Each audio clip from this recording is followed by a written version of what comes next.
بسم الله الرحمن الرحيم الحمد لله رب العالمين والصلاة والسلام على سيدنا محمد وعلى آله وصحبه أجمعين سبحانك لا علم لنا إلا ما علمتنا إنك أنت العليم الحكيم ولا حول ولا قوة إلا بالله العلي العظيم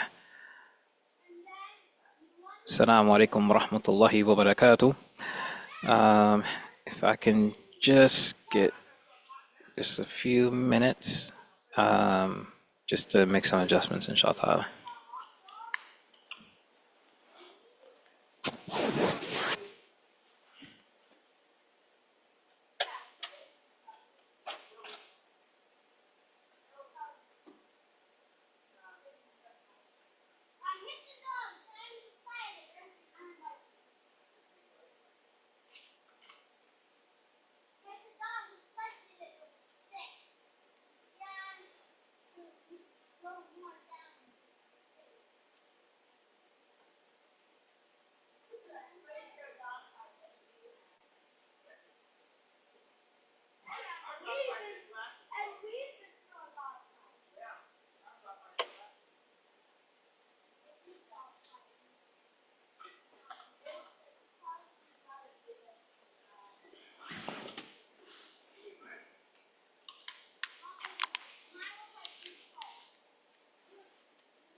Okay. Bismillah wa salatu wa salam ala Sayyidina Muhammad wa ala alihi wa sahbihi man wala. So, Jazakallah khairan for all of you for joining us for our monthly Living Islam. Inshallah, all of you are well. Could I just do a quick test that everyone can hear and see me fine? No audio visual issues? Alhamdulillah. Tayyib. And so for those who may be new to our Living Islam, I think most of the people here are probably veterans, but just in case, our Living Islam is something that was developed a few years back. And the whole basis of Living Islam is to provide a space where people are able to engage in conversations and topics that are relevant to them that they may not necessarily get to talk about in other Islamic spaces. And so we do this once a month, and we like to say that there's nothing that is off the table. However, we just ask that things be done with Islamic decorum or Islamic etiquette. But yeah, this is an open space that is meant for anyone and everyone, and so there's nothing that has been pre-planned. This is not a Q&A. I usually try to make sure I remind people of that, and that people can feel free to unmute themselves if you're attending on the Zoom session, or write directly into the chat, or if you're watching on, I guess it's YouTube or Facebook, whichever one, that you can feel free to interact. And yeah, so I have nothing pre-planned. So this is going to be as we make of it, inshallah. And so with that little spiel, I will open it up to all of you. And, you know, we can see where the conversation leads us tonight, inshallah.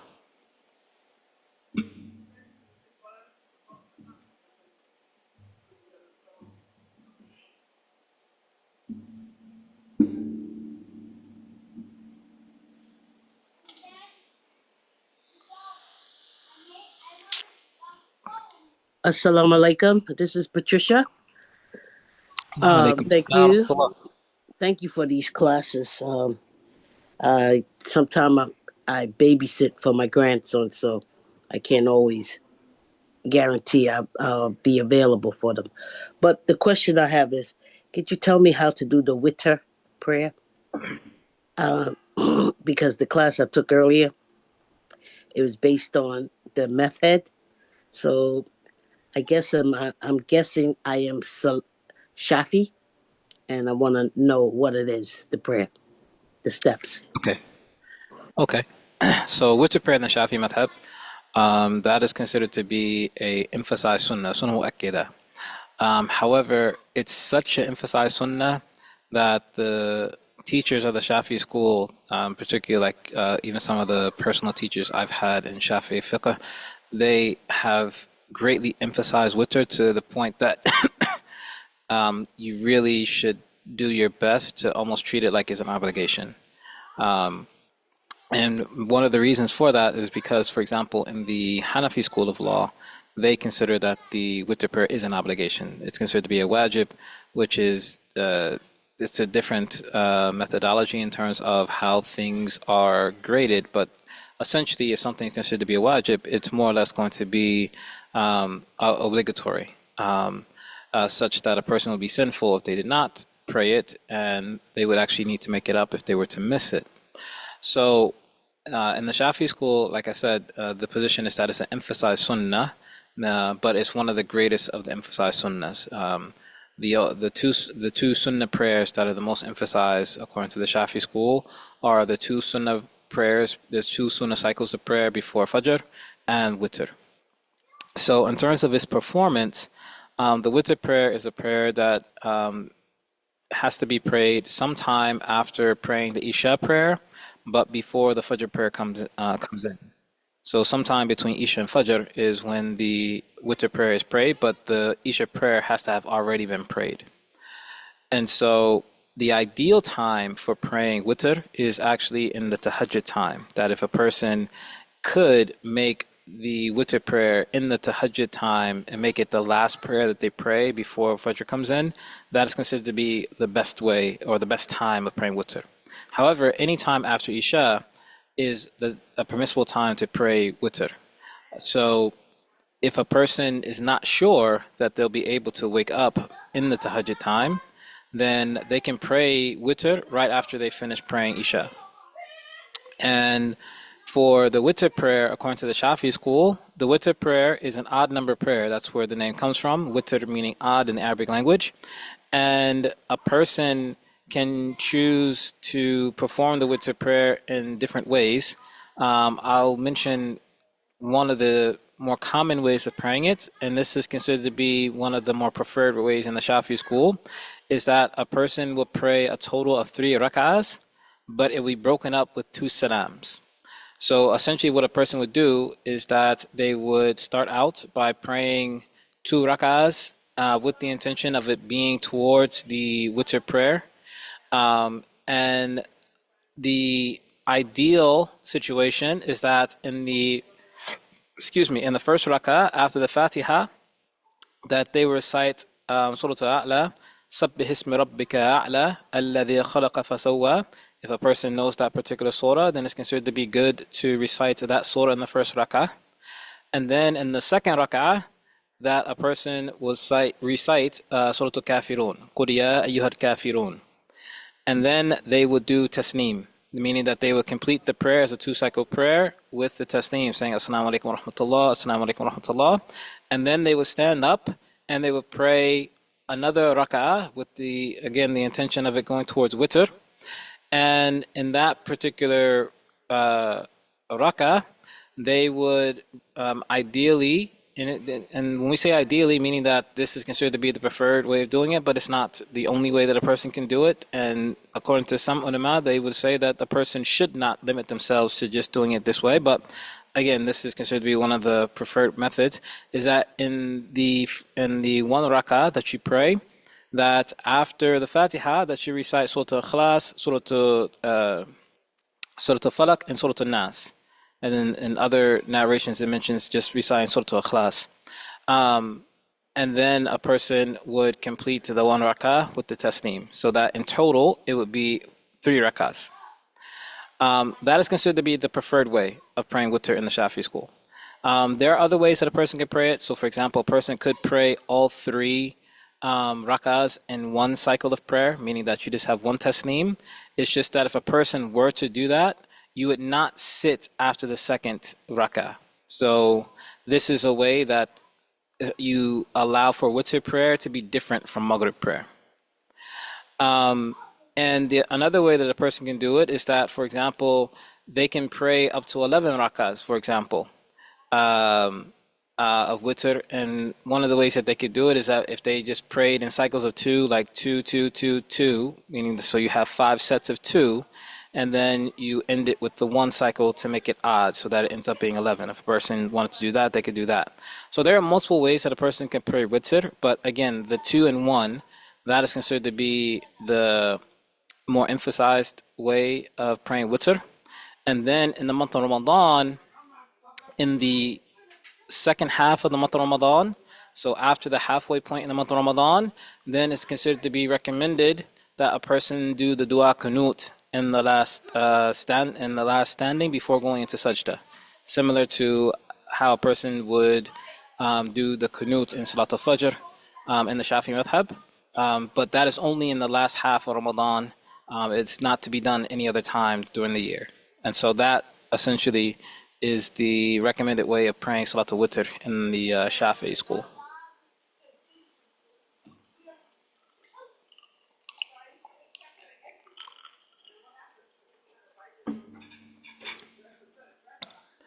And again, it's a salat that is recommended that a person do their best to not miss as much as humanly possible.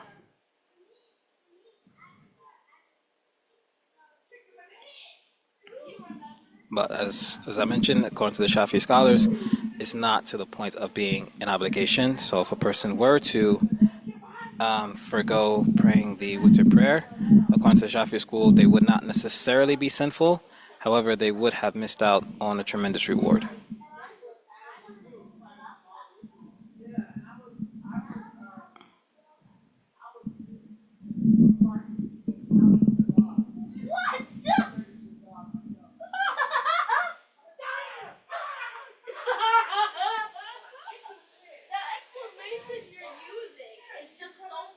And if you hear noise in the background, we have family over today, so that's what you're hearing.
Anyone else?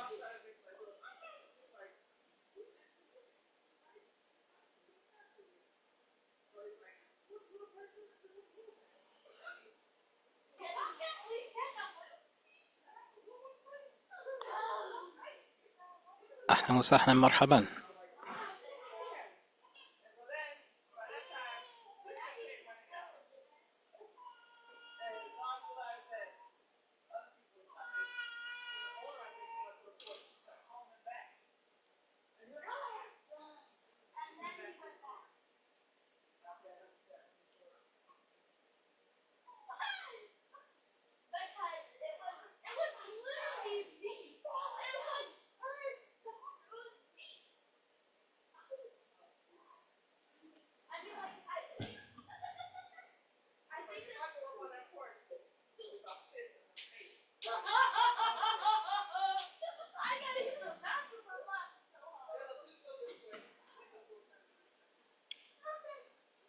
You can just unmute yourself. There's no, you don't even have to raise the hand or anything. I see in the chat someone placed, if I haven't fully learned the surahs before bed, what can I do as a revert?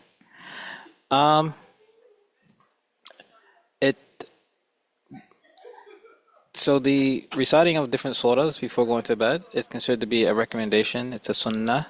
So if a person is still learning and they want to recite them before going to bed, what they can do is that place um, they can place a written copy of a transliteration of it next to them, and they can just read from it until it comes to a point where they are able to recite it from memory. And so that is one way of doing it. There are different, and the thing is that there are different recommendations in terms of surahs to recite before going to bed. Probably the easiest to start out with for many people who are reverts is Suratul Ikhlas and Suratul, basically the same three surahs we mentioned for Salatul Witr, Suratul Ikhlas, Suratul Falaq, and Suratul Nas, the last three surahs of the Qur'an. And it's recommended to recite them 3 times while blowing into the hand and then wiping it over the body. There's also other surahs that are recommended, or even portions of surahs that are recommended. So, for example, the last 2 ayats, the last 2 verses from Surah Al-Baqarah is recommended, as well as Ayat al-Kursi is recommended. Surah Al-Mulk is recommended, but Surah Al-Mulk is a little bit longer. So if a person's a revert to Islam, like I said, probably the easiest to start out with is the last 3 surahs. And like I said, a person can read from a transliteration that they might just keep next to their bed before going to sleep. And then, inshallah, God willing, that over time, if a person is consistent in doing it, they would be able to memorize it after, not too long of doing this consistently, inshallah.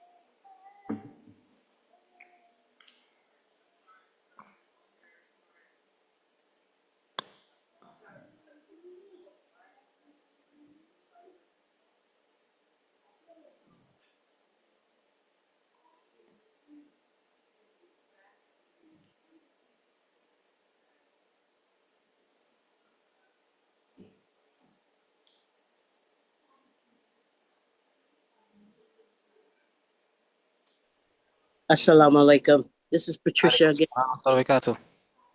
I went to Saudi Arabia and unexpectedly, so I didn't have a time to prepare for what to do, the steps of doing the Umrah. Umrah. What I did was I circulate the Kaaba. I think it was 7 times. So was that the correct amount of times, or was I supposed to do more? So you're Because saying I went in on order my to own. fulfill, Yeah. so you're saying in order to fulfill a complete umrah, Yes. what are the steps to complete to do a complete umrah? Yes, because I went there unexpectedly. Somebody was offering me a good price, and I took it, but I wasn't prepared. It was like a week later, and I just followed whoever it was near me and Okay. calculate. Yeah. So, according to the Shafi'i school, there are 4 integrals for a person to have a complete umrah. For umrah can be considered to have been done validly, so to speak. So, the first integral is that a person makes the niyyah, they make the intention to enter into a state of ihram, to enter into a state of sanctity. And for a woman, that's all she has to do is just make the intention. For a man, it's a little bit different. He has to make the intention and then remove from himself any garments that would encompass his body. So usually that's when you see the men wearing the 2 wraparound white garbs. The second one is, as you mentioned, is to do the tawaf, to go around the Kaaba 7 times, um, making sure that it's a full circumambulation, that you go around fully 7 times. And third is that you go to the area of Safa and Marwa, and that you run in between the area of Safa and Marwa 7 times. And the way that the Kaaba is now, or should I say, the way that Mecca is now, is that they have basically green light system, where there are green lights above people when they go into the area of Safa and Marwa, where they show them where they need to run and where they don't have to. And when we say run, it's not like a full-out sprint, but that you quicken your pace. It's kind of like a exaggerated jog, so to speak. And then the fourth integral is that a person either trim or shave their head. For men, it's recommended to shave, and then for women, they would just trim a few hairs. And if a person does all four of those things, then they're considered to have had a valid Umrah. And inshallah, we ask Allah subhanahu wa ta'ala accept all of our acts of ibadah. I had a valid Umrah. Thank you. No problem.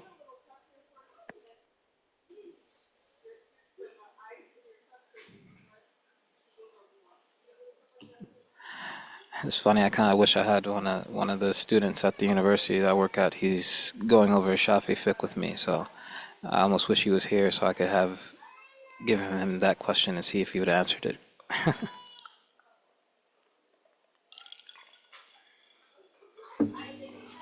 See if he remembered.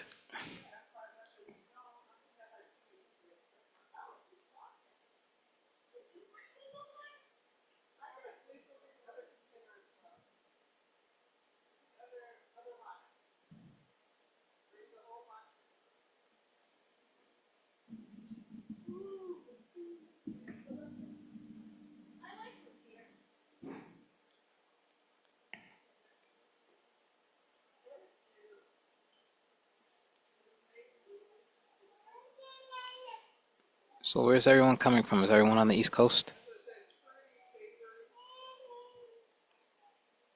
Excluding Sister Mina, I know she's in Canada somewhere. I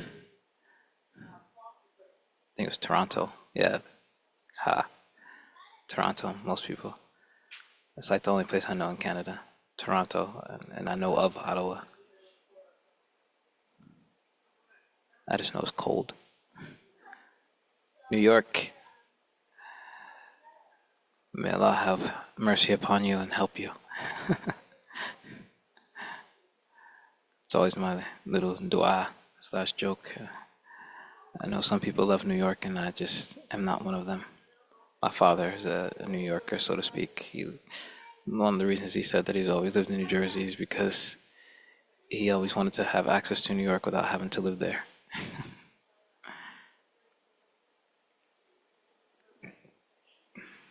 I've never wanted either. I've never cared about having access, nor did I ever want to live there. But some people love it.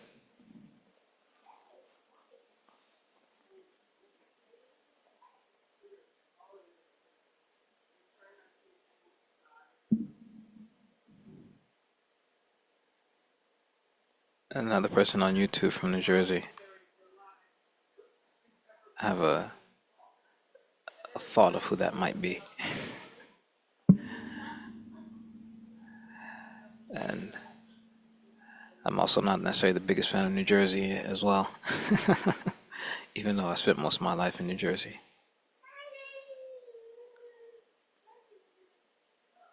But definitely, if I had to pick between the two, I would pick New Jersey. But I'm happy not to be there anymore, not to be living in Jersey.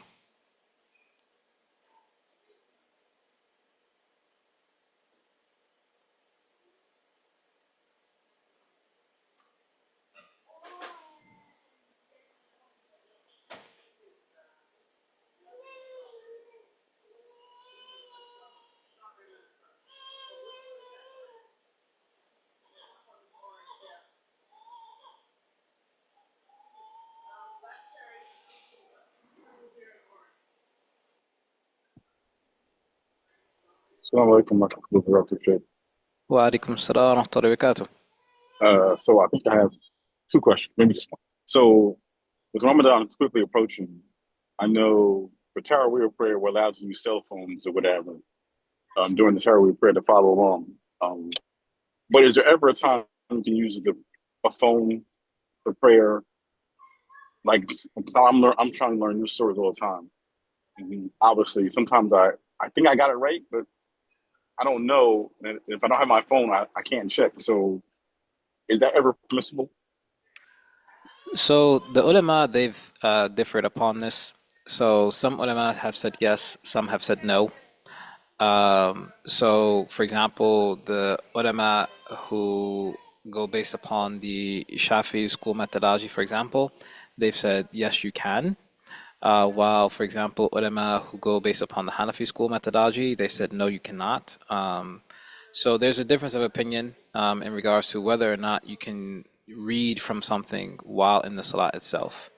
So based upon that, a person, if they're following a particular school of law, then it would be the recommendation would be to go based upon that particular that particular ruling in relation to that. And so, for example, if a person was going based upon the Hanafi school of law, or if they just wanted to be more precautious, because this is considered to be praiseworthy when there's difference of opinion. If a person goes with the more precautious position, so if a person was trying to go for the more precautious position, or they were just more inclined towards the Hanafi school of law, then what they could do, and I think Sister Mina had mentioned it in the chat as well, is that outside of the prayer they can try to do what what they're able to better their relationship with the Quran in terms of memorization. And then if they come to the prayer and they find themselves not remembering certain ayats, or they're struggling, then that will be a basis for them to know where they may need to work on it a little bit more, such that it could be even extra emphasis of trying to memorize it. However, for example, what one of my teachers used to do, who was Shafi in fiqh, so technically speaking, it was permissible for him to read from the Mus'haf, even in the obligatory prayers. However, what he would do is that he would never read from the Mus'haf in the obligatory prayer. However, when he prayed his Sunnah prayers, he would have a stand next to him, and he would sometimes read from the Mus'haf while he prayed his Sunnah prayers. So that was a that was a partial way of being precautious, so that in terms of the obligatory prayers, he took the more precautionary position of not reading from something while in the prayer. But in his Sunnah prayers, because he knew from his own school that he was already following that is considered to be permissible, he would sometimes read from the Mus'haf in his Sunnah prayers. So a person could do that as well. Okay, and my last question, or the second part of the question. So, like, what do you do if you prayed, you recited whatever you're reciting, but then you realize you made a mistake? So you mean that you've prayed, but then you realize you made a mistake in your recitation of a surah Yeah, outside the right. Fatiha? Maybe you left. Yeah, maybe outside the Fatiha. Maybe you left out an ayat, or you left out a word, or something, So and then you realize it. so the thing is that there's nothing that you're really going to be able to do once the prayer has been completed. Mhm. So the aspect of this is something Allah Subhanahu wa Taala has mentioned in the Quran itself, is that He even says about the prayer, and this is part of the reason why there's differences of opinion in regards to what is required to be recited in the prayer. But that's a whole separate discussion. But Allah Subhanahu wa Taala, He says, to recite that which is easy for you. And Mm. so, if a person were to make a mistake, this is part of the recommendation of the Sunnah of saying Astaghfirullah 3 times once a person finishes. Because the expectation is that there probably will be some type of deficiency in our prayer. So it could be in our recitation, it could be in our concentration, it could be in our presence of heart. so on and so forth. And so the saying of astaghfirullah, that sunnah of saying astaghfirullah 3 times after finishing the prayer, that inshallah that Allah subhanahu wa ta'ala forgive us for that. And as long as it was not done intentionally, then generally speaking, it's not going to affect the validity of the prayer itself. Okay, thank you. Just like that, Barakallahu. Wa yakum. Yeah. And especially like, for example, in the Shafi method, because technically speaking, and I know this is on YouTube, so there's no way I'm going to be able to say, like, don't go around telling people necessarily. But for example, in the Shafi school, the recitation of a surah after the Fatiha is considered to be a sunnah. So that, for example, technically, again, no one do this, but technically speaking, if a person is found in the Shafi school of law, and the only thing that they recited was the Fatiha in their salat, according to the Shafi school, their salat is completely valid.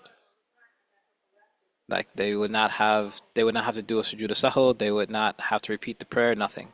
Their prayer would be considered to be completely valid because the recitation of a surah after the Fatiha in the Shafi school is considered to be a sunnah mu'akkada. Well, not even a sunnah mu'akkada. It's considered to be a sunnah ghayr mu'akkada. It's considered to be a sunnah, and it's a sunnah that you shouldn't leave. However, even if you did leave it, it would not be such that you would be required or it would be recommended for you to do a sujood sahwi of forgetfulness prostration.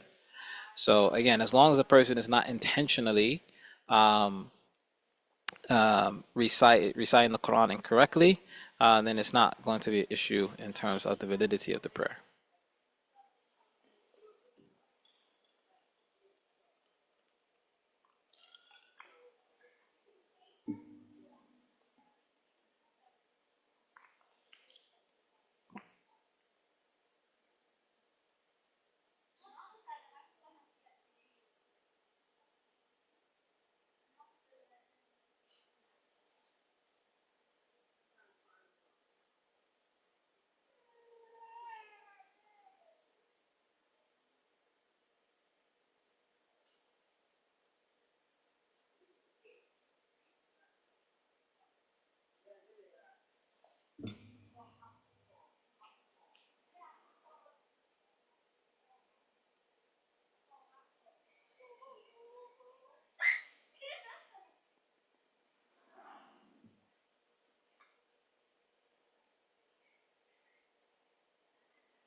Long Island.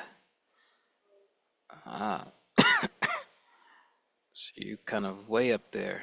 Not necessarily way up there, but that's kind of still somewhat deep in New York.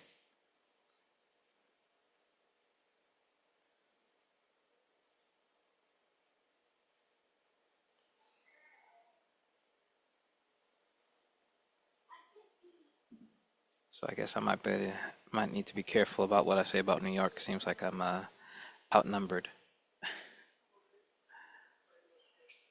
And of course this happens.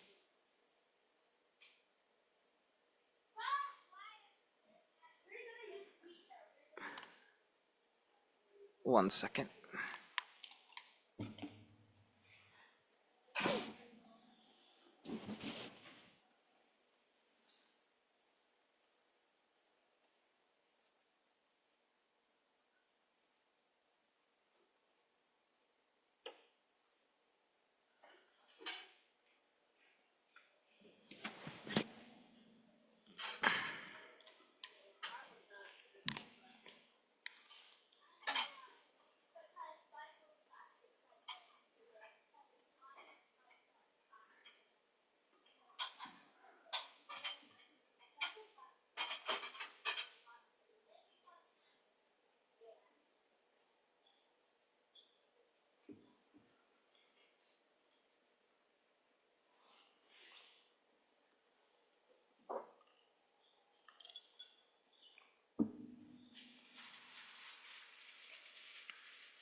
usually you have this, you, sometimes you just need kind of like that one question that kind of acts as a domino effect, leads to something else and then something else and something else.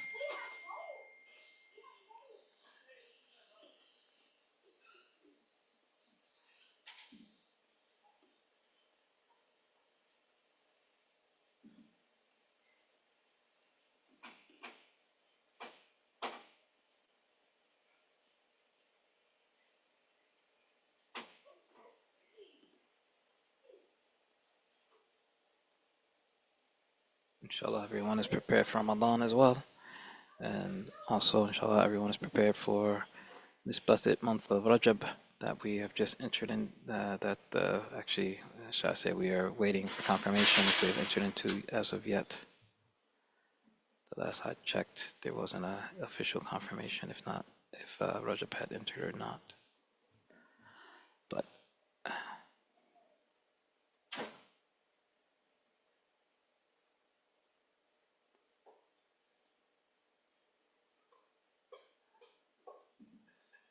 this is a reminder for all of us is that Rajab is one of the sacred months, so we want to make sure that we're extra vigilant in relation to our intentions as well as our actions during this month.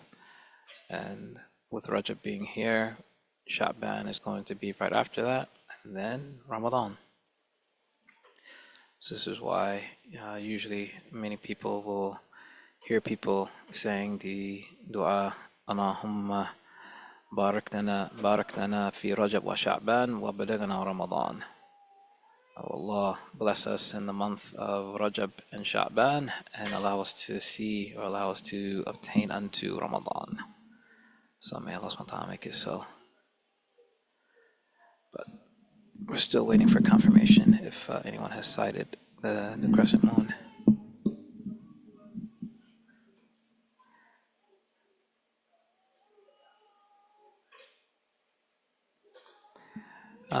How does everyone feel as reverts with family or coworkers pressuring Christmas participation? It can definitely be a difficulty. With coworkers, it's a little easier because if you kind of just, especially depending on where you're at, like I find the Northeast, they're a little more. They're a little more careful in relation to people's religious identities, because in the Northeast you have a significant Muslim as well as Orthodox Jewish presence, and so in both traditions you don't have the celebration of Christmas and these type of things. So with coworkers, it could be a little bit easier if you're in the Northeast, and then also just from the standpoint of human resources and equal, fair and equal employment and so on and so forth. So if you just allow for your coworkers or your employer just to know that this is not something that I religiously participate in, then inshallah it might be a little bit uncomfortable in the beginning, but once it's kind of known and established, it usually the rumors will allow for it to spread, and then eventually you become last week's news, and no one even cares anymore. They just know, okay, so and so's not coming to the Christmas party. With family, though, it can be even more difficult. Just as one of my teachers likes to say, everything is relative except for the relatives; they're absolute. So with family, it really just depends on the situation. So there are some limitations that we have as Muslims. So, for example, in general, for example, we don't visit other places of worship. So, for example, like visiting churches and synagogues or these type of things, is that in general we try not to visit them, but in particular we don't visit them on days of worship for them. So, like for example, we wouldn't go to a church on Christmas, or go to church on Sunday, or go to a synagogue on Saturday, so on and so forth. But outside of that, Some things are not necessarily impermissible that may happen during this time.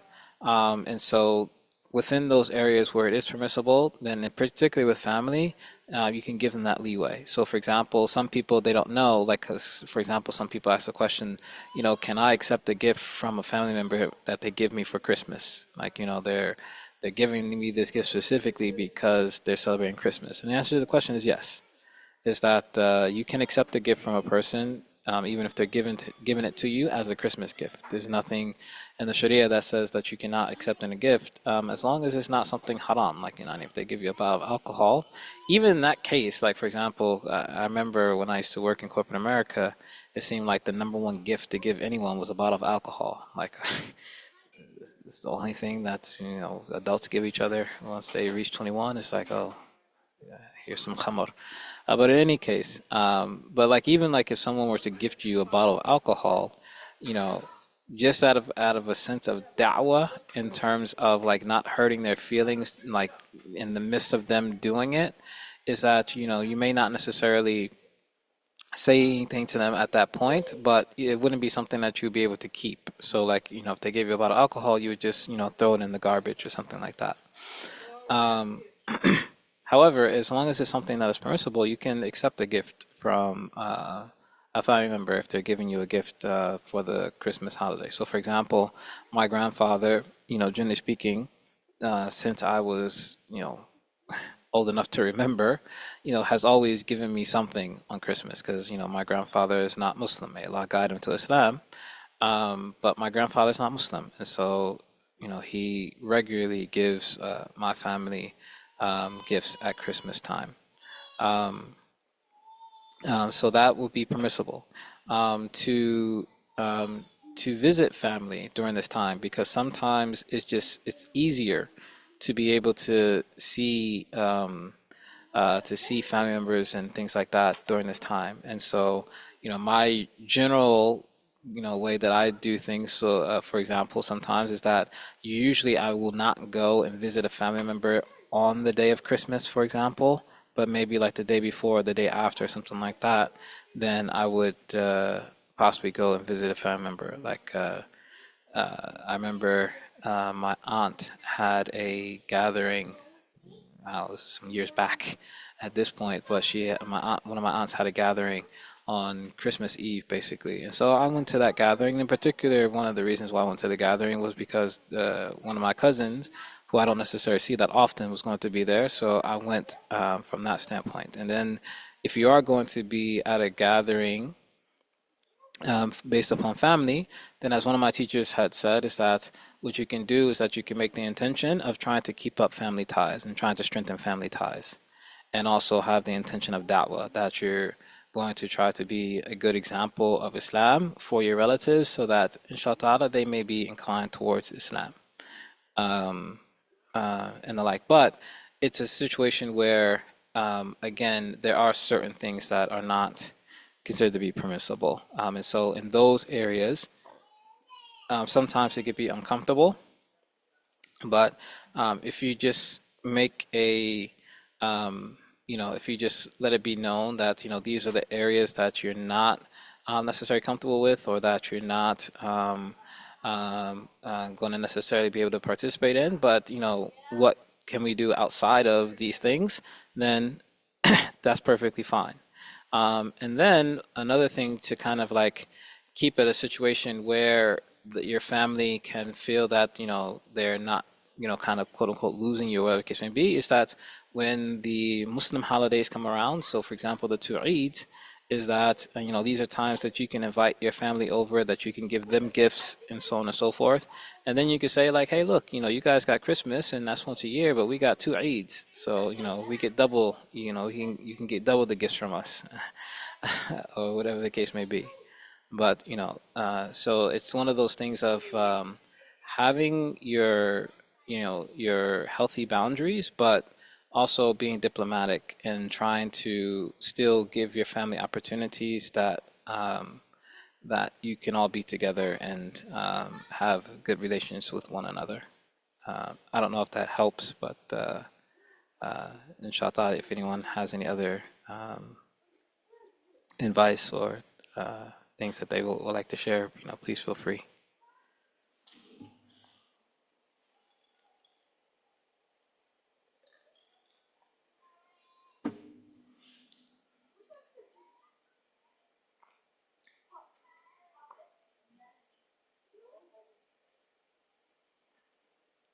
And also, like, even with coworkers, like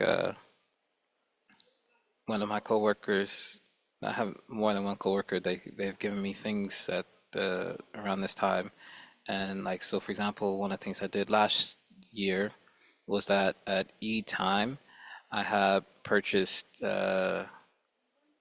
bean pies, and I had distributed bean pies to different portions of my the STEM, as they call it, so at my job. So each STEM got their own bean pie for Eid.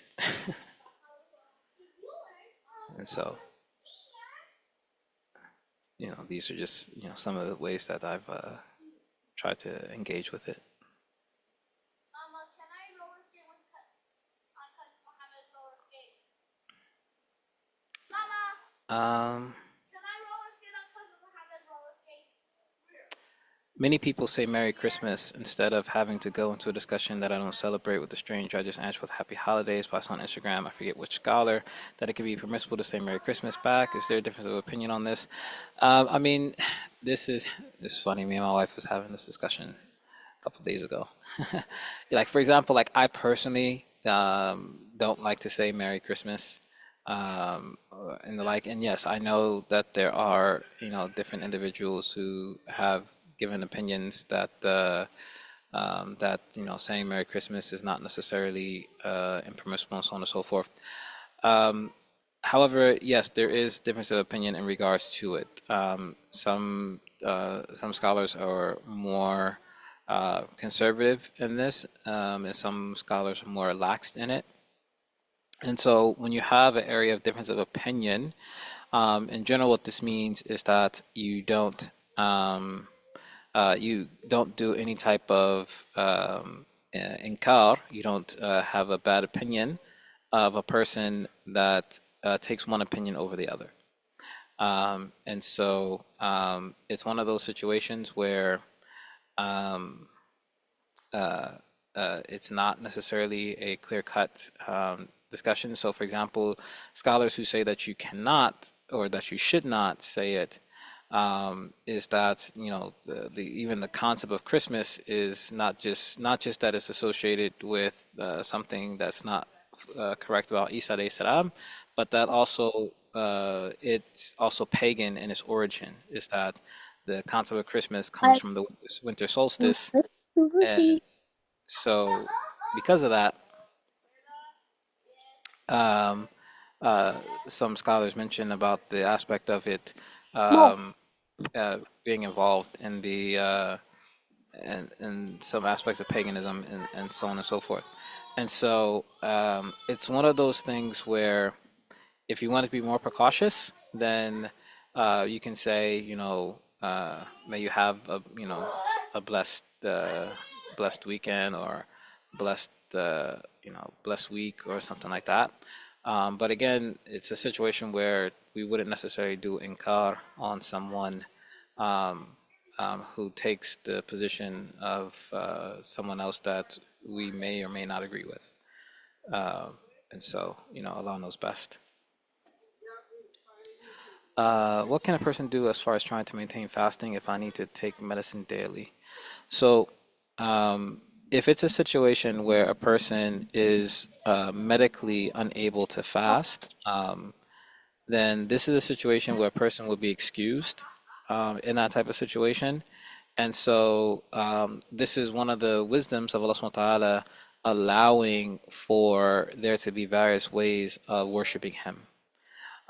So, however, if it's a situation where a person could switch their schedule around, meaning, for example, they could take their medicine during during the evening, then they can possibly do that. However, if a person, so for example, when I used to work in the prison, this used to be an issue that came up every year because the inmates were on a specific schedule for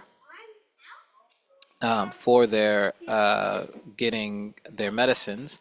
So every year I would talk to Merry Christmas, doctors in the every year I would talk to the Miss.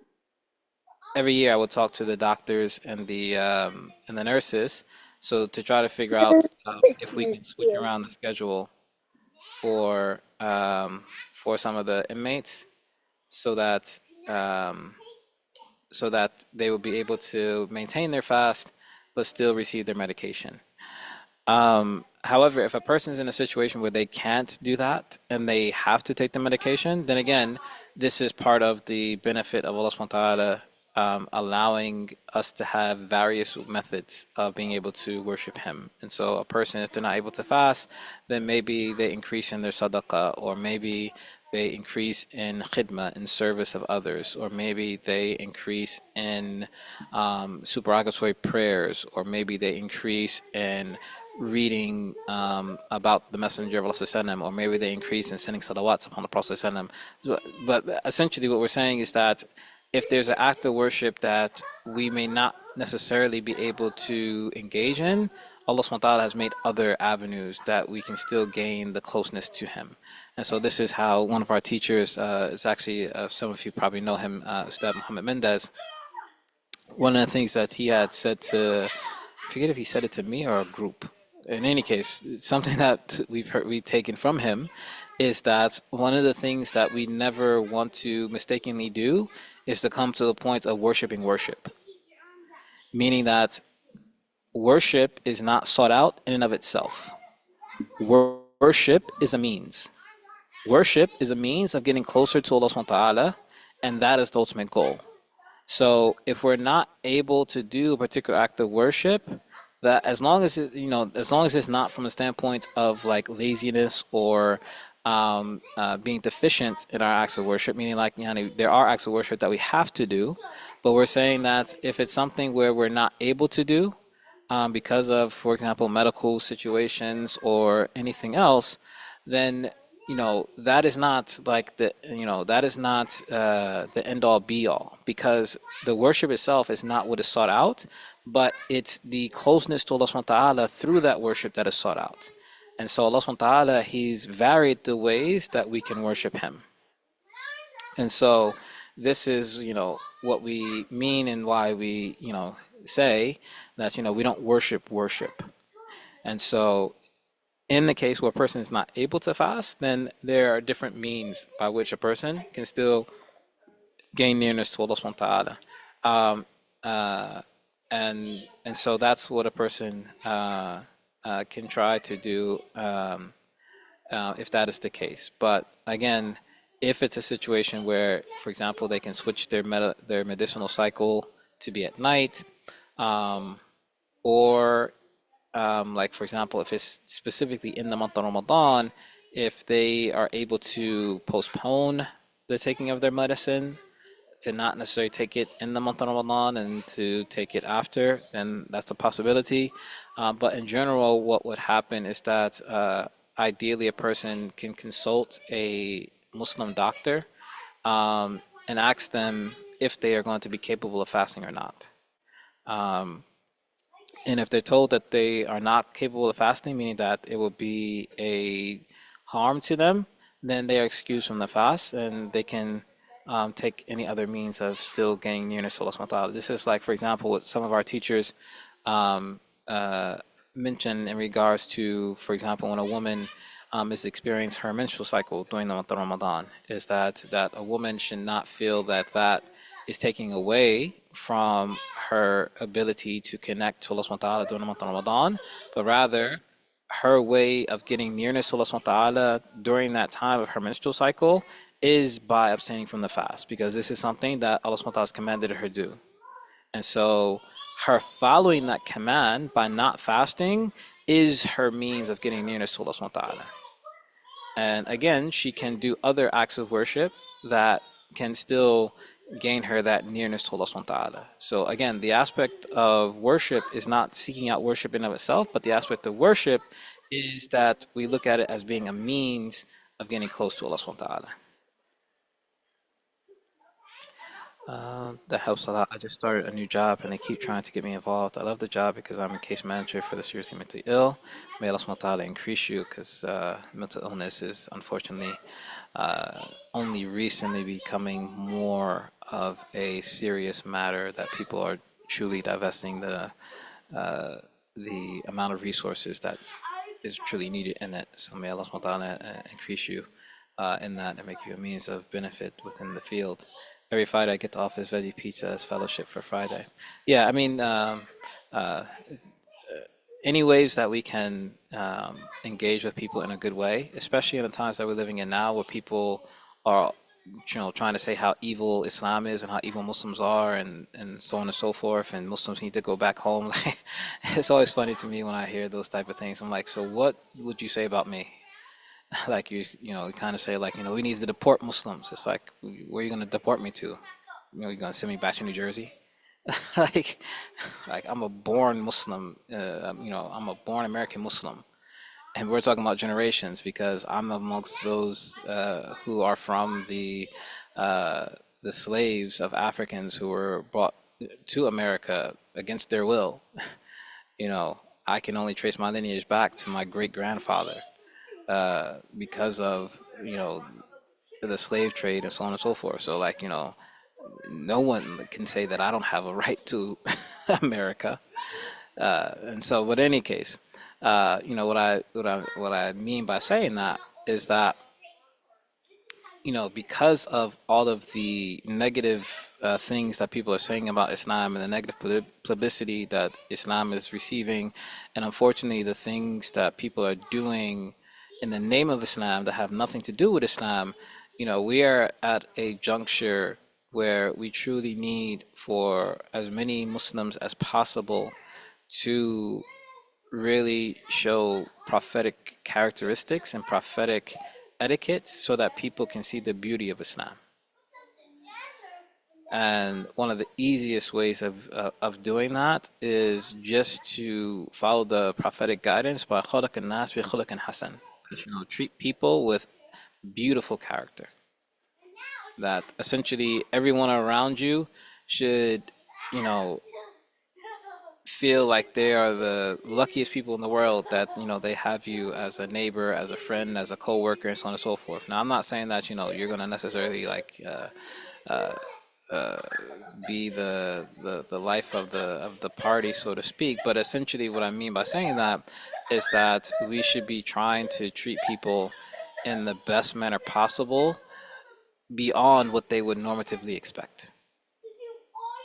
And that is actually from the prophetic sunnah. Like, you look at the Messenger of Allah sallam, even from the standpoint of the people who were his enemies that were living amongst him, he would treat them with the best of character. I mean, even to the point that when his enemies were missing, like, many of us may have heard the stories of like the Messenger sallam when when the woman who used to throw trash in his path when he was going to leave his house, and then one day he comes out and he doesn't see the trash, and what does he do?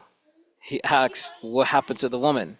He was concerned about the woman, that why didn't I see the trash this morning? Like, for many of us, like, if we had a neighbor who like always threw trash on our lawn or something like that every time that we walked out the house, and one day we didn't see it, how many of us would care what happened to them? Many of us would probably be like, alhamdulillah, Allah got rid of that, wicked neighbor or whatever case may be. But the Prophet ﷺ, what did he do? He was concerned. What happened to her? Why didn't I see the trash?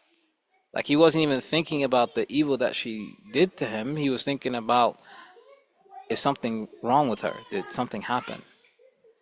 Similar to a story that they mention about Imam Abu Hanifa, when he was living in his house, that he had a horrible neighbor, like a neighbor that used to make all types of noise and just be annoying and so on and so forth. And one day Abu Hanifa didn't hear the music and the noise anymore, and so he asked someone, like, what happened to my neighbor? And they informed Abu Hanifa, oh, he was in prison, like, he's in jail. And Abu Hanifa became upset, and he said, why didn't you tell me? And he rushed to where the jail was, and he didn't leave until they let his neighbor out of jail. And they were completely shocked. Like, why would he do that? Like, why would you do that? And Abu Hanifa was saying that this is my neighbor. He has a right upon me. Like, how many of us even know our neighbors' names, or definitely how many of us would, go down to get our neighbor out of jail who was an annoying neighbor and be, adamant about him getting out and so on and so forth. So, I mean, again, this is some of the characteristics that we need to show people, and so that people can see the reality of Islam. And so, in any capacity that we can be a means of da'wah for people, we should try to take advantage of it. And family members are one of the greatest places to start. You'd be amazed at how much your family may be watching you, so to speak. I know if it's happened to me, it's happened to others that I know of, where non-Muslim family members that you have, you may not necessarily know it, but they will sometimes be paying attention to you, particularly if you are carrying yourself as a practicing Muslim.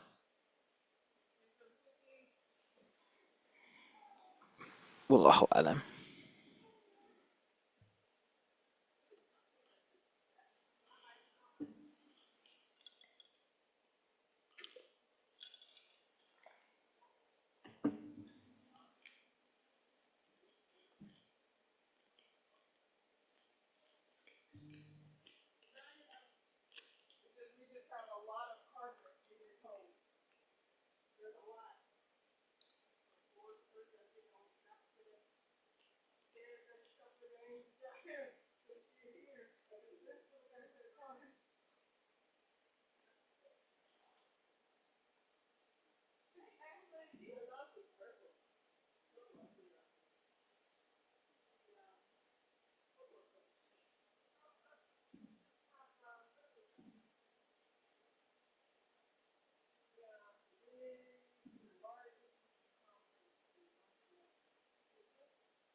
Did my video freeze for everyone?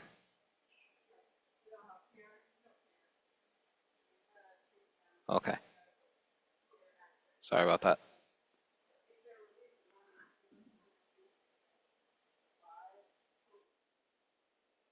I was actually just trying to check if they had any confirmations of any sightings for the month of Rajab.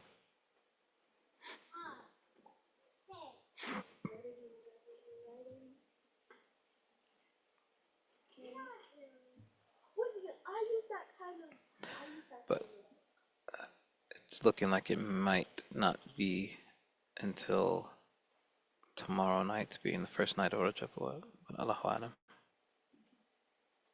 Seems like South America might have a chance of seeing it. So if South America confirms it, and then some will take that as a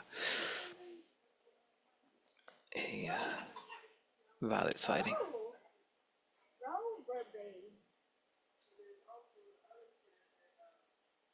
I just know how to write down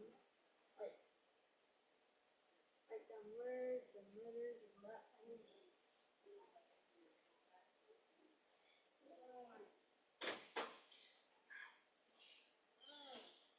I don't even know what the key means. What are you saying? I'm muted, or everyone else is muted? You can unmute yourself.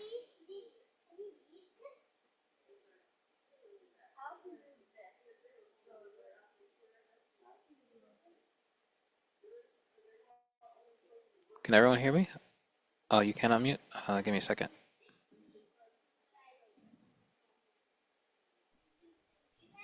Oh, there we go. I was like, wait, yeah, I'm muted. So my question is, so I'm in the process of, on my journey, I'm learning, obviously, to memorize surahs, and I'm in the middle of learning how to read the Arabic language, so I can read the Quran. So my question is you. My question for you is like, what was your process, or what do you think is a good process for reverts to learning actually the Arabic language, like the vocabulary and speaking Arabic and understanding? So are you talking about from the standpoint of what would we say in Arabic, tafhim, in terms of understanding, or from the standpoint of being able to recite the Quran? Being Because it's able to conversate and to understand the Arabic language as presented in the Quran. okay. So if that is a person's goal, my advice would be if a person can afford it, probably one of the better programs in that regard um, would probably be Cosset Institute. It's just that that's why I kind of paraphrase. That's what, excuse me, not paraphrase, but that's why I put it out there from the beginning that if a person can afford it, Cosset Institute, they're based out of Jordan. They have a fairly decent Arabic program, and they have different tracks in terms of how a person um, uh, can learn the Arabic language. Now, the thing is that one of Cosset's main focuses is getting a good understanding of the grammar and the what is the translation of sarf? Um, I forget what the translation for sarf is in English.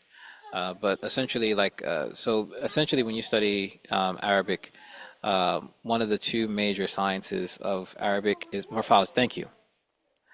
Thank you, Sister Tahmina. Like, I just cannot think of that right now. So, yeah, so Nahu and Sarf are two of the major components that people study. Nahu being the grammar, and really, when you study Nahu, you're studying how words affect each other in sentences. And then morphology is that you're learning how to manipulate words to bring out different meanings. And so Qasid is known for their focus on that area of the language in terms of the grammar and the morphology, and then also going beyond that to what's referred to as balagha, which is rhetoric or kind of like the beauty of the language and like how that plays into the Quran and Hadith and Arabic poetry and these type of things. So basically, they will go through with you the technical aspects behind the language. However, with all that said, is that is not necessarily going to get you to the point of full-fledged conversation per se, Mhm. because you can know all of the ins and outs of Nahu and Sarf and Balagha, but you still may not necessarily understand when an Arab is speaking to you. So what I would say from that perspective is to try to immerse yourself as much as possible in terms of listening and hearing the Arabic language. So that means, especially nowadays with the easy access of YouTube, if you can listen to different people and teachers that speak, and what you're looking for is fusha, because Mhm. if your primary concern is understanding the Quran, then you need to learn fusha. And so you want to listen to those who speak as close to fusha as possible. Um, and if you want to kind of extend your and again, if you have the funds, if you want to kind of extend that, there's another program called Studio Arabia, where you can actually sign up for one-on-one interactions with a native Arab speaker, so that you can practice your listening and your speaking. And I've done some things with them. So I know, for example, that they use the Arabi Bain Yadayk book series. So Arabic in front of you, or Arabic between your hands, however you want to translate it. They use that series, and that series is based upon modern standard Arabic slash Fusha. So that can be like an additional resource to it. But the thing is, at the end of the day, it's just going to take commitment on your part because, as one of my teachers would say, it's like, I thought I was smart until I tried to learn Arabic. And he said, like, I thought I knew Arabic until I started to, try to learn the Qur'an. So, Mm. so it's one of those things where, as the what some have said is that, when it comes to ilm, and the ulama, they actually even debate about, is Arabic a science in of itself, or is it merely a tool for the sciences? So, like, for example, there's a famous phrase that's said in Arabic. It says, "Al-lughatu Arabi miftah ila bab al-ilm." That's the Arabic language is the key to the door of knowledge. But Mm. the thing is that what they say about ilm in general is that if you give ilm all of yourself, then it will give you a part of it. But if you only give a part of yourself to ilm, then ilm will give you none of it. So meaning Mm. that if you really like, it's going to be a situation like, and this is kind of like as the saying will go, this is kind of how you separate the boys from the men. It's like if you really are serious about getting the of like really truly getting a hold of the Arabic language, you're going to have to put a lot of work in. I could almost guarantee you ask just about anyone that has learned or is still in the process of going through Arabic, I'm sure they would tell you is that, you're only going to get out of it what you put into it. Like you really have to dedicate yourself to it. Like No. when I used to work in the prison, I used to teach Arabic to the inmates, and I used to tell them all the time. I'm like, because I used to do different levels, and usually every level was only once a week that they would come down and be in a class with me. And I used to tell them all the time, I'm like, look, if you think that you're going to learn Arabic by coming down here for 2 hours a week and that's it, you might as well just stay in the tier. Like, there's no way that you're going to spend 2 hours a week and think that you're going to be able to get Arabic down. It's one of those things where it's like, no, you have to really put in the work. Like it's and I'll let you know it can be very frustrating at times because some things it's just going to be rote memorization. You're just going to have to memorize it. Like there's no other way around it. Like for example, sarf is just a lot of memorization. Like I thought I was getting at a good place with sarf, and then like because there's like 10 common forms in sarf, because usually in sarf you do what's called sarf charts.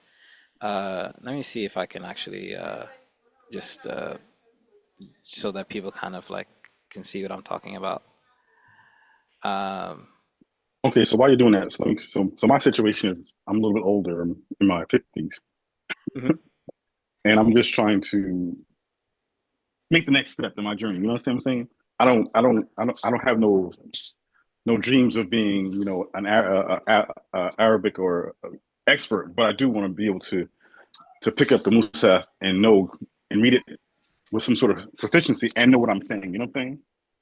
Yeah. So I mean, the thing is that for many people that's kind of like the extent that they want it. But even in doing that, Hmm. it takes it. You're gonna have, again, it's the aspect of like as the saying goes, you got to put the work in.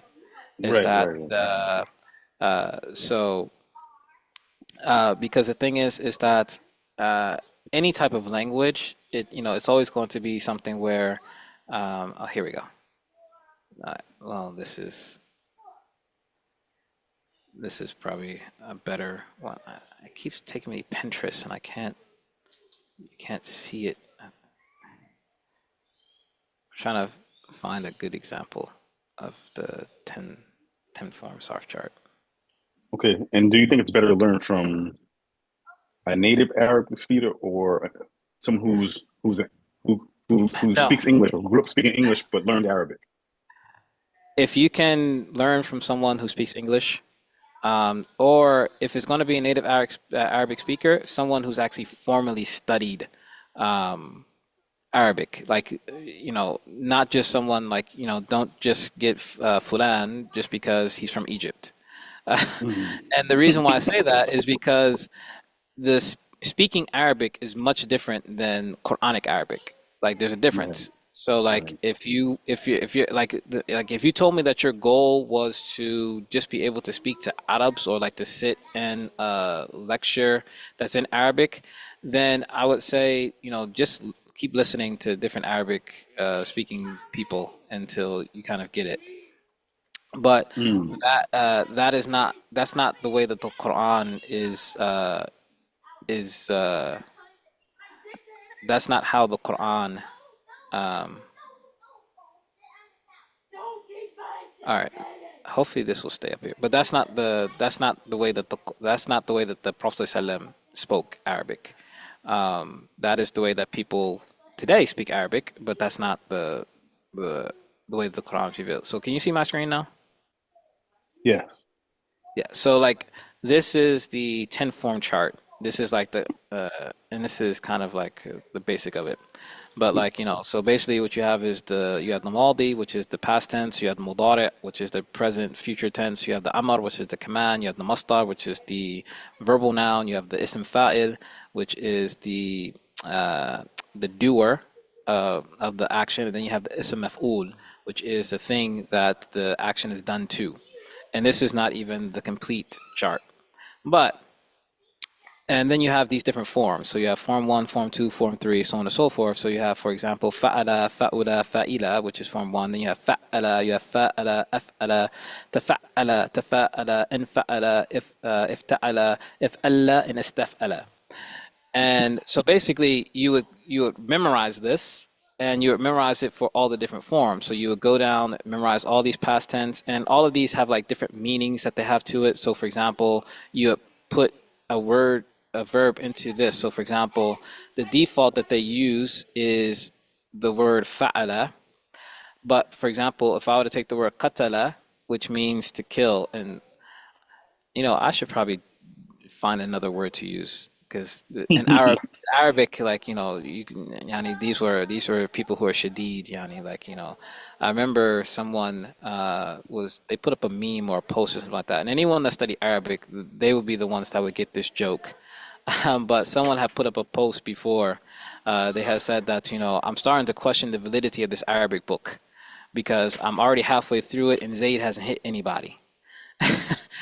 And so like only a person that studied Arabic understands why that joke is funny. But it's like the common example that is used for Arabic sentences oftentimes is like darba Zaydun Amran.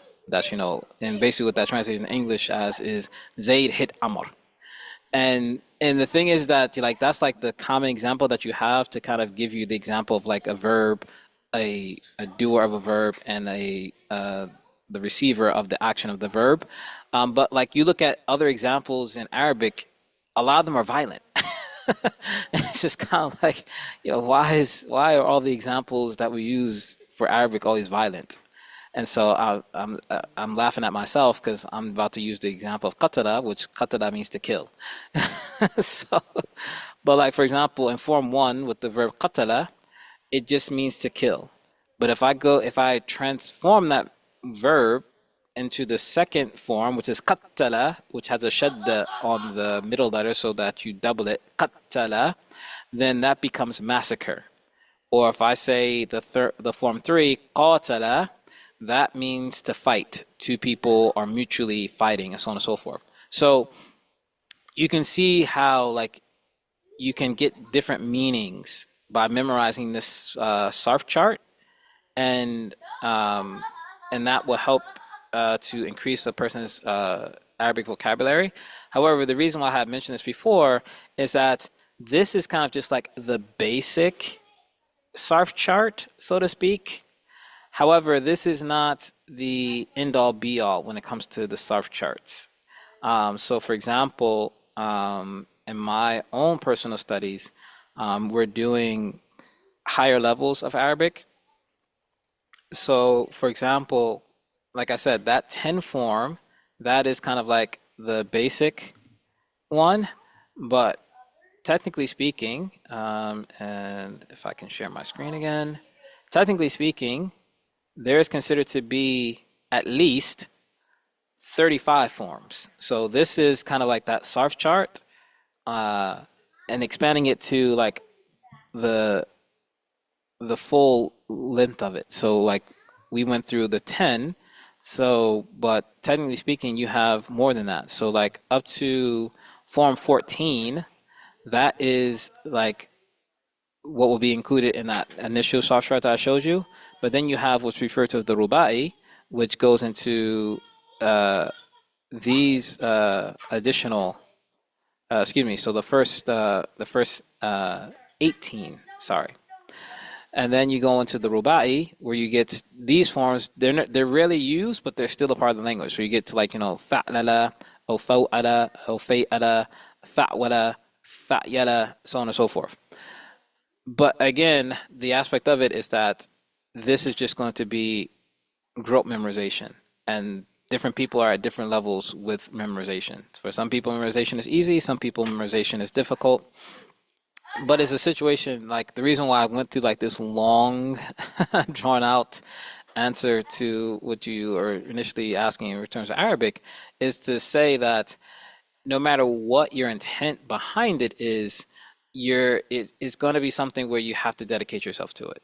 Like you have to be willing to sit down and really buckle down. Like, so what I would suggest for a person, if it's a situation where they're not necessarily trying to become an alim, but they want to be able to understand the Quran, is that you want to give yourself, in Arabic we call it a wirt, a regular practice every day where you're engaging with the Arabic language.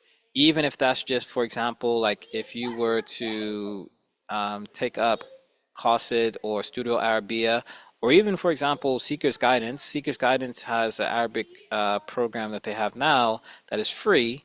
That, for example, so if you just wanted to start out with Seeker's Guidance, because it's free and that you can do it whenever you find the time for yourself, is that you want to make it a situation where you are doing it every day without exception for the most part. Like, you make it a rare occasion that you miss it. It's kind of like exercising, where it's like, in order to really benefit from exercising, you have to do it consistently and make it a rare occurrence that you actually miss, your day of exercising and so on and so forth. So I would say that, that would be the case for someone. But to do it in some type of structured way. That's why when you ask, like, if just having, finding someone that speaks Arabic to go over with it, I wouldn't suggest that, because the Quran is not the way that people speak. The way that I usually put it to people is kind of like if someone wanted to learn English and I was trying to teach them Shakespearean English. Like, no one speaks Shakespearean English nowadays. So, but in order to understand Shakespeare, you have to learn classical English. Like the litmus test that I always give to people. And I've only had one person. I've asked this question many times, and Sister Tahmina, she can vouch for this, and so she's not allowed to answer the question. But I've asked this question many times, and I've only had one person that actually knew what it meant. And so the example I usually give is everyone, for the most part, is usually familiar with the Shakespeare's story of Romeo and Juliet. And so I usually will just ask a simple question. When Juliet says in Romeo and Juliet, "Romeo, Romeo, wherefore art thou Romeo?" What does that mean? So who can tell me what Romeo, Romeo, wherefore art thou Romeo means?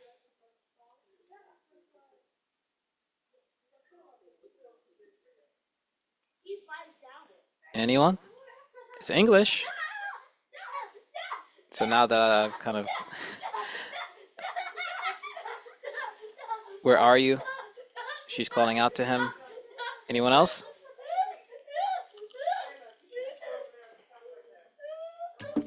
Where are you, Omar? Where's my love? Okay. You're all wrong. But no, quite seriously, you're all wrong. Sister Tatmina, I might put you on the spot. Do you remember what Romeo, Romeo, wherefore art thou Romeo means?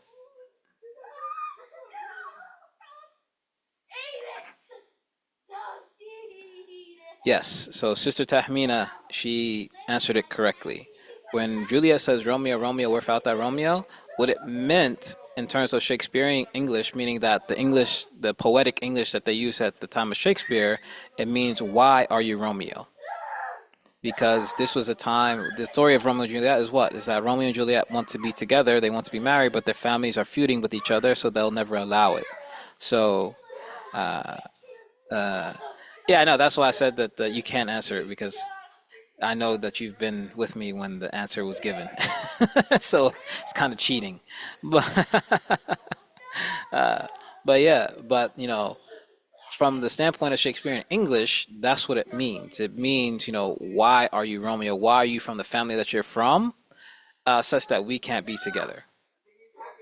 And so, but the thing is that we all speak English, but we don't speak like that. Like, every one of us, like, even because I first learned about this back when I was in high school, and I didn't get it right then myself. And so it's kind of like one of those things, like, we don't speak like that. So similarly, Arabs, they don't speak like the Quran. That, especially modern day Arabs, like, even, for example, even if you go to different locations, like anyone, and anyone can, mention this as well, is that you have what's called Armiya in terms of Arabic. And basically what that is that it's the colloquial dialect. So for example, I don't consider myself to be great in terms of Arabic, but there are different areas that are easier for me to understand than others. So for example, people from Egypt, I just kind of like look at them dumbfounded, like, what are you saying? Because they speak fast and they don't speak in Fusha necessarily or in modern standard Arabic. Whereas people from, for example, people from Sudan or people from Yemen, I can understand them much better. So even from the standpoint of different areas, the Arabic can change drastically. Like I've heard people say that they went to Morocco and they've know Arabic and they heard the people in Morocco speaking Arabic and they're like, "What are you talking about? Like what?" So that's why I would say, like, learning from just a native speaker, I wouldn't suggest unless that native speaker is someone who's formally studied Arabic, in particular Fusha. If, again, your main goal is to be able to engage the Quran. Because, again, you want to know the Fusha Arabic in order to be able to understand the Quran. Okay, so basically what you're saying is definitely got to be committed. It's commitment, and it's probably better to start with just learning the Quran, the Fusa versus conversational. Yeah, I would save conversations for kind of like later, because essentially the initial sciences are all going to be the same. Is that once you learn the alphabet and you're comfortable with reading, then it's going to be an aspect of getting comfortable with Nahu and Sarf. Sarf is where you're really going to, if you master Sarf, that is where your vocabulary is going to kind of be able to excel. Like the better you are in Sarf, the better Can you're you? going to be in I'm sorry. Can terms you of. go back over what is SARF again? So sarf is the morphology. That is the changing Okay. of the interior of the words in order to bring out new meanings. So that was like Okay. the example that I gave for, like, qatada versus qatada versus qatada, so on and so forth. So Okay. again, if you master sarf, then that is going to help you in terms of being able, like, even if you come across a new word, you can possibly be able to figure out what the meaning of that word is based upon your knowledge of sarf. And then the nahu, the grammar, that is going to be able to allow you to understand the complete point or the complete meaning of the sentence.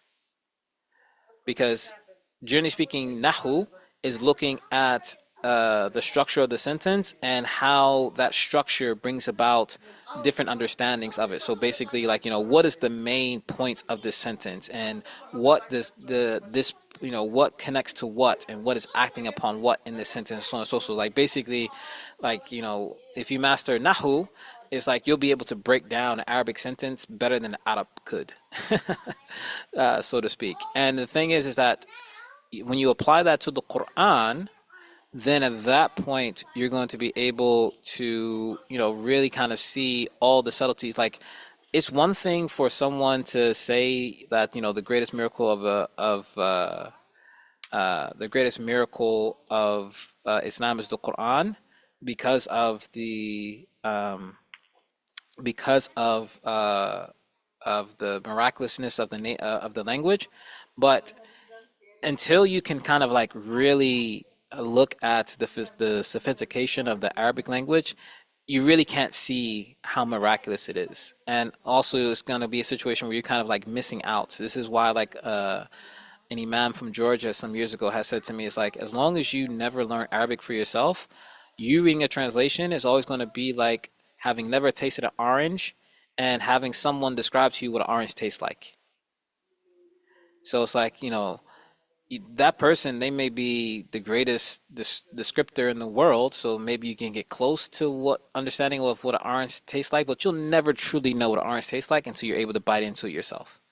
And I can, vouch for myself. Like I said, I don't consider myself to be great in Arabic, but there's a major difference between reading a translation of the Quran versus reading the Quran itself and seeing what Allah subhanahu wa ta'ala has said in the original language. But again, to get to that point, you got to put the work. You got to, as the inmates will say, or should I say, even beyond inmates, the street, street people will say sometimes, you got to put that work in. And so usually that's where people kind of fall by the wayside, is because they don't necessarily realize how dedicated you have to be. But that's why I would say to have a regular witr, like even if it's just a half hour every day, but being consistent in it.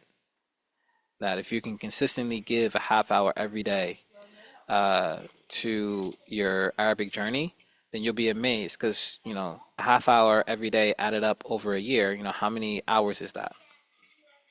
And you'll be amazed at how much you can gain in that. Thank you so much. Wa'alaikum. Wa'alaikum. May Allah make it easy for you. And that's the I other mean, thing I that mean, I forgot to say, is that make dua to Allah subhanahu wa ta'ala, because if Allah wants, He can actually just put it in your heart instantly if He wants to. So, no, no. constantly ask Allah subhanahu wa ta'ala to give you that opening, to give you that understanding. No, I mean,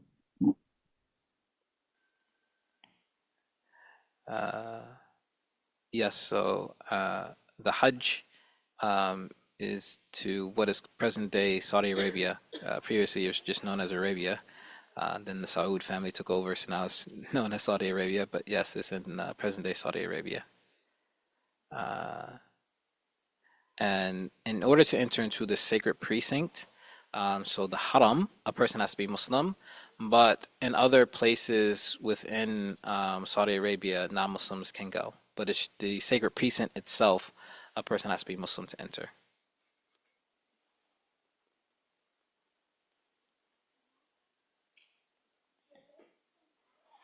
So, you know, because there's enough things in Saudi Arabia to remind you that we are in a globalized world.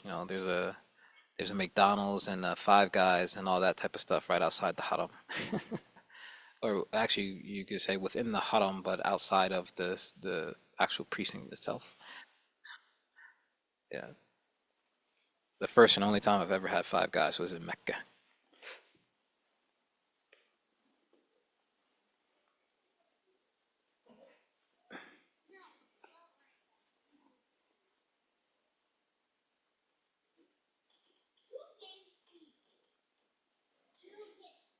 Yeah, and the last time I had a Big Mac was in Mecca. isn't that crazy? I mean, alhamdulillah, I went to Umrah for the first time 2 years ago, and we finished so late because we got there, or whatever. But so I was starving, and I went all the way to Mecca to have McDonald's. I was like, this is not what I wanted. This is not what I envisioned. But it was so late, and I was like, I don't know. It was, I guess, it was the cheapest thing and the closest thing was open. But I often thought, when I was there, I was like, I can't believe they had a Popeyes. And I'm like, why would I come all the way here for this stuff? Like, and then this is like the last place on earth you would think you'd find these things. So Allah Oh knows no, best, right? It's oh no. As crazy. much as the media wants to tell you that Muslims hate the West and so on and so forth, it's like I can. It's almost like I can almost tell that you've never been to a Muslim country. Exactly, exactly, exactly. Oh yeah, yeah. McDonald's, Pizza Hut, all that type of stuff. And the crazy thing is that in some Muslim countries, some of those restaurants are actually considered to be like fine dining. Like for example, like Yemen. I think in Yemen, it's like in Yemen or somewhere else, like KFC is like you actually like that's like fancy eating. Like like that's a sit down restaurant. It's like KFC, what? I know, and that's crazy because they have Levick there, like their own chicken Yeah. chain, whatever. It's And funny. I had the whole time that I was in Saudi Arabia, I'd never had labake. Like okay, I refuse to have it. yeah, I don't think I had it either. But like I said, I've only been there once. I was only there but I don't think I had it either. But because once again, I didn't want to go all the way to Saudi Arabia to have fried chicken. I mean, I could have that anyway, right? Um, Yeah, I mean, for me, it was one of those things like I wasn't too upset because I'm like, all right, I don't eat McDonald's regularly, and so at least this is halal, and so it's like, all right, I'm gonna have myself a Big Mac and some fries, and have my little Western fix, for now, because again, like the last time I was in Mecca was in 2019, so it's been 6 years since I've had okay, a Big okay, Mac. okay. So, so Alhamdulillah. it's kind of like, yeah, this is my reminder of the globalized world that we live in. So yeah, I have myself my Big Mac and my fries, and also have some Burger King on our way to Medina. We stopped, I think, yeah, if I'm not mistaken, on our way to Medina, we stopped at Burger King. So I had it my way uh, on my way to Medina. So it's the McDonald's halal meat for burgers. So in the Muslim countries, it's just that the restaurants they cater to the people there. So like the McDonald's and the Burger King and stuff like that in places like Mecca and other Muslim majority countries, they just make sure that the meat is halal. And of course, they don't serve any of the non-haram, excuse me, the non-halal options. So like, there's no pork products or anything like that. The French fries are not cooked in beef tallow, so on and so forth. So they just so basically it's like a similar menu. It's just that they just make sure that the meat is halal. But there are there's some slight differences in the menu if you want to kind of experiment. I didn't necessarily want to experiment. I was just going for the classical stuff that I knew growing up. It's like, oh, I can get it halal here. So, all right, let me have myself my Big Mac and some fries. But yeah, so it's just because, of course, they're in a Muslim majority country. The people, if it's not halal, the majority of people are not going to eat it. So, uh, fast food chains, they're all about money. So you got to appeal to the people. We don't have halal McDonald's in America because the majority of people in America, they don't care if the meat is halal or not.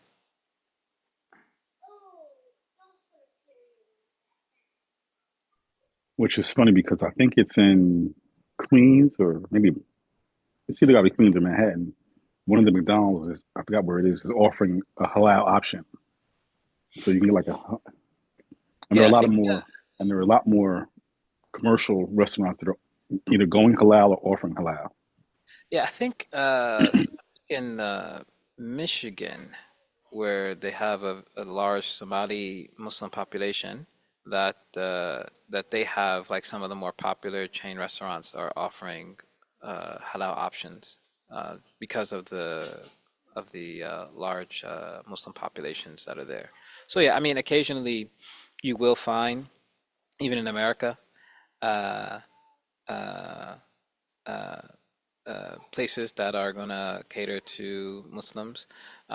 But in America, you like as AAA, I don't know what that stands for, but someone with the name AAA put is that you just have to, confirm that that is the case. And in America, you know, I would say that you also want to have a little bit more scrutiny in regards to it, because I remember my wife was telling me a story.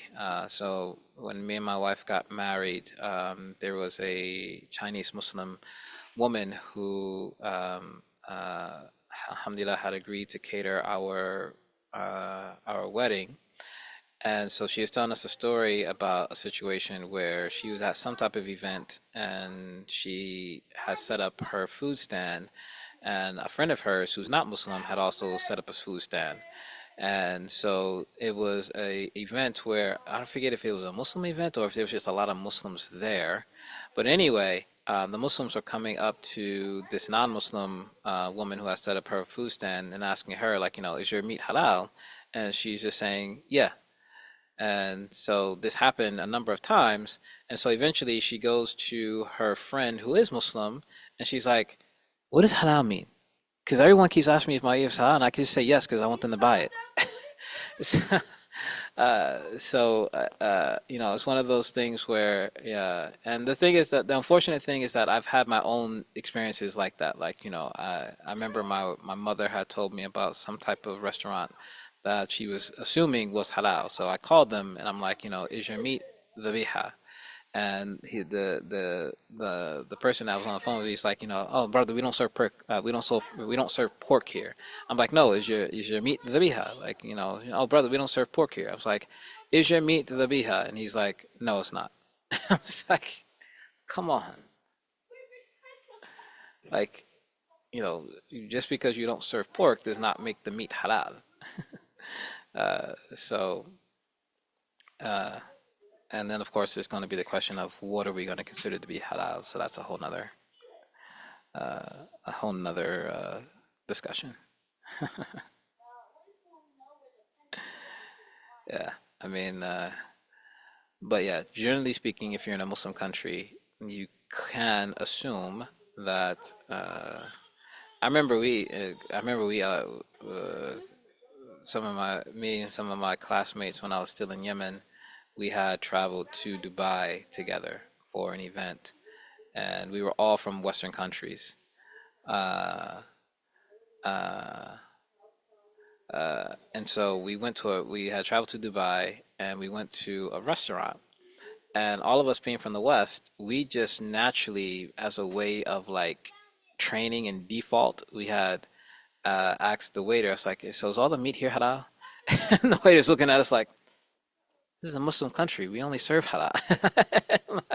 And like, for us, it's like, that's just like, this is just like standard procedure. It's like if you go to a restaurant, you double check, you ask, is the meat halal, so on and so forth. And he's like looking at us like, are you crazy? Like we're a Muslim country. What are you talking about? Is the meat halal?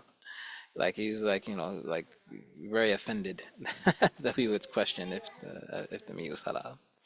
Uh, yeah, I went to a restaurant. They said it was halal. Then went back a month later. I was told, nope, halal. Yeah. So yeah, unfortunately, because we don't have necessarily a set standard, and then also there are different positions as to what is considered to be halal. So, for example, is the meat of Ahl Kitab halal? And then, if you're going to say the meat of Ahl Kitab halal, what does that actually mean? So for example, does it mean, for example, that America is a Christian country, and so all of the meat in America is halal? That's a debate that is had. Like, can you say that America is a Christian country, and then if you say that America is a Christian country, then based upon that, can you say that all the meat in America is halal based on the concept of the meat of Ahl Kitab being permissible? And so, some Muslims, they take that position. That is their position. Their position is that America is a Christian country, and the meat of Ahl Kitab is halal, and so I can go to Burger King and have it my way. I can, order a Whopper, whatever case may be, and and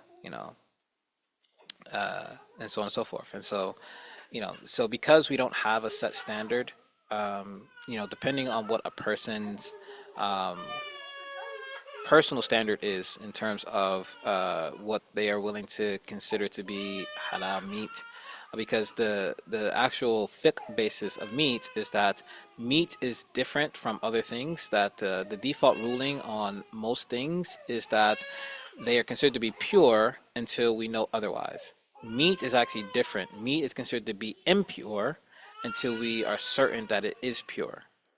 Um, and so that is going to be based upon what we consider to be the proper procedure in terms of the slaughter of meat and so on and so forth. And so this is something to take in consideration, because then you get into the conversation about hand slaughtered versus machine slaughtered and so on and so forth.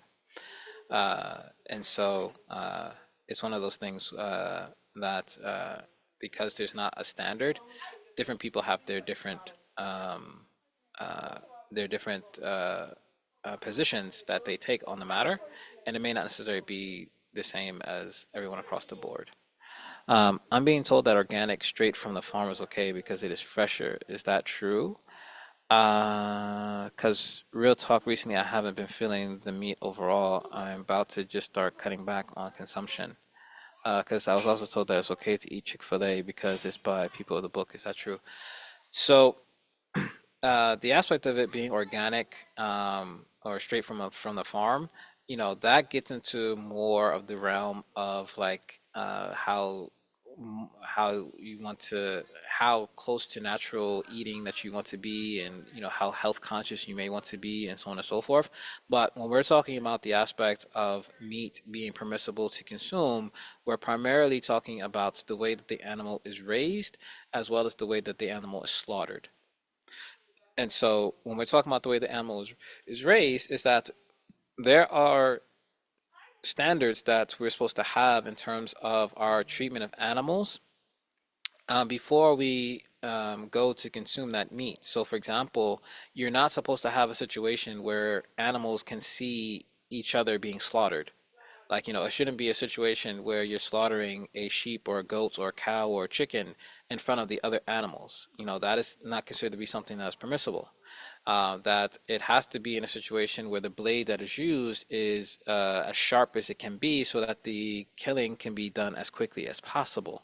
That the animals should be treated kindly and goodly whilst raising it up, as well as all the way up into the point of slaughter and so on and so forth. So when we're talking about the standpoint of like halal, that is what we're referring to. Now, if you want to make sure that your meat is organic and so on and so forth, that is great. And that definitely can be more beneficial, but that is coming more from like a health and holistic perspective, not necessarily from the standpoint of whether or not the meat can be considered to be halal or not. Because again, generally speaking, when we're talking about halal, we're talking about the way that the animal is raised and slaughtered.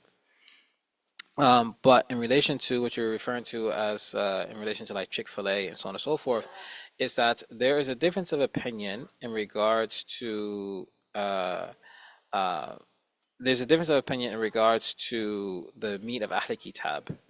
And so different ulama have taken different positions on it.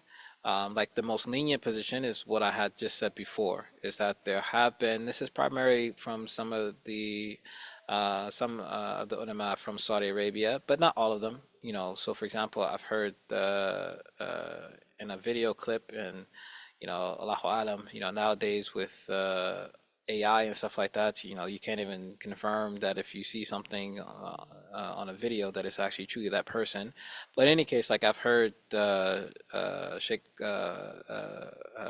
Fawzan answering a question, and his position was that people in America should not eat the meat of uh, should not eat the meat there that is not halal, meaning that not to take the position that America is just a default Christian country such that all the meat is halal. However, there have been some Muslim scholars that Muslims follow that have made those declarations that America is a Christian country, and so therefore all of the meat is considered to be halal unless you know that it's not.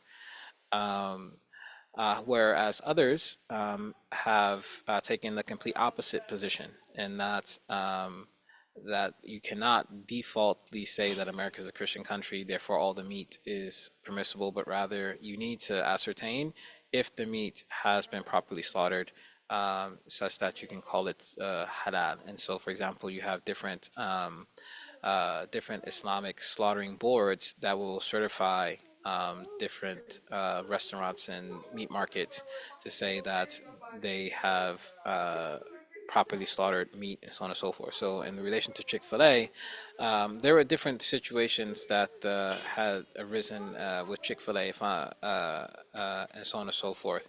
But it would depend on if a person is going to consider the meat of Ahl Kitab to be permissible or not.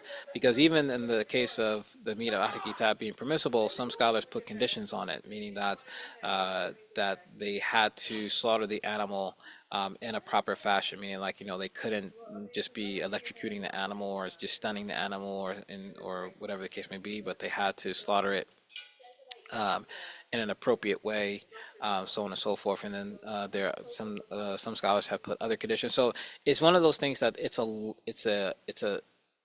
a very detailed discussion, and it's one of those things where there are differences of opinion in regards to which position is stronger based upon different evidences. And so it gets down to the aspect of how are we going to label Ahl Kitab?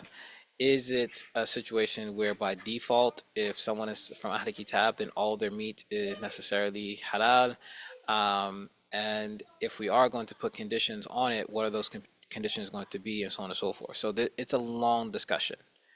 So unfortunately, I wouldn't be able to kind of like say definitively, like I could tell you my personal practice and what I personally incline towards, but if I were to just say that there's only one position on it, that would be disingenuous. Like, I wouldn't be truly giving you the full range of opinions that are out there.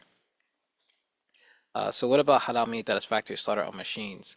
So that's another discussion. That's a whole nother long discussion. And so depending on the scholars, some scholars have allowed for it, others have not.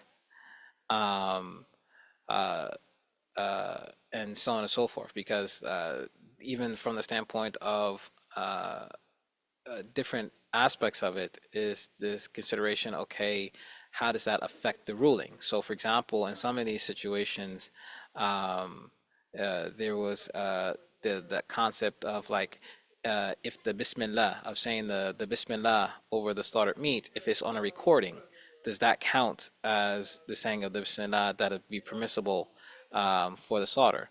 And then also the aspect does, if I say Bismillah once in the beginning with the intention of it applying to all the animals I'm going to slaughter, is that sufficient, or do I have to say the Bismillah over every individual animal? And so on and so forth. So again, it gets into a situation of like there's a lot of discussion there. So it's a situation where some ulama or some bodies of certifiers, they have allowed for the permissibility of machine slaughter to still be considered to be halal, but it's going to come down to an individual preference at the end of the day. So it goes back to like we mentioned before, is that when there's a valid difference of opinion, is that we don't do inkar, we don't have a bad opinion of anyone that takes any of these opinions that are being mentioned. Is that we may have our own personal preference in terms of positions on the matter, but we don't do inkar, we don't have a bad opinion of someone who may take a different opinion. Someone I know goes to slaughterhouse to pick his chicken and have it slaughtered. He likes it fresh from this spot in the neighborhood, a chicken farm. Then one day he told me that he went and asked for the guys that would kill the animal and cut up. He was fired. When he asked why he was fired, the people told him that he was caught doing inappropriate things with the chickens. That changed me. I think some of my innocence was taken away and changed the way I look at the slaughter of meat. Maybe we should have a mini course. Yeah, I mean, again, but that's from the Islamic standpoint, that is part of the process. Is that it's not because the concept of food in Islam is that what you eat is going to have a direct effect upon you in terms of your spirituality and your relationship with Allah. And the proof that the ulama use for this is the famous hadith of the Prophet ﷺ that is narrated in the Arba'in of Imam Nawawi, where the Prophet Muhammad ﷺ, he mentions the example of an individual. He says that this is the individual who is disheveled and dusty, meaning he's in a difficult situation, and he raises his hands to the sky, he raises his hands to the heavens, and he calls out, Ya Rab, O Lord, O Lord. But the Prophet ﷺ says that his food is haram, his drink is haram, his clothing is haram, and he's been nourished upon the haram. So, or his food is haram, his drink is haram, and he's been nourished upon the haram. So how can his dua be answered? How can his supplication be answered? So the Prophet Muhammad ﷺ is saying to us is that if we consume those things that are haram, and the ulama, they go into many details about what it means to consume haram in terms of our food and drink. Because it's not just about the food itself, but also even how we are acquiring it, you know, the wealth that we get to buy the food and so on and so forth. But the Prophet ﷺ is saying that if our food is haram, then it's going to be a means of blocking our du'as from being answered. And so the ulama, like if you look throughout history, one of the things that the ulama have actually been fairly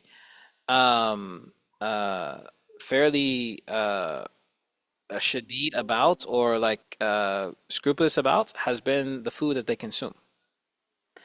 And so this is why this is like a big debate and discussion amongst ulama, amongst talib al-ilm, amongst students of knowledge, and then of course the generality of Muslims, because this has to do with our relationship with Allah subhanahu wa ta'ala. You know, we are not to consume that which Allah subhanahu wa ta'ala has forbidden us from.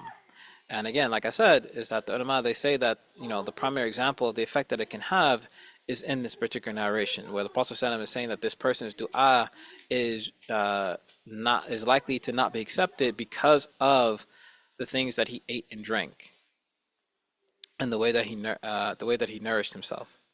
And so it's a big discussion. So it's one of those things where a person really has to decide what do they feel comfortable with. You know, they say that, you know, I remember a long time ago watching a ISNA conviction lecture.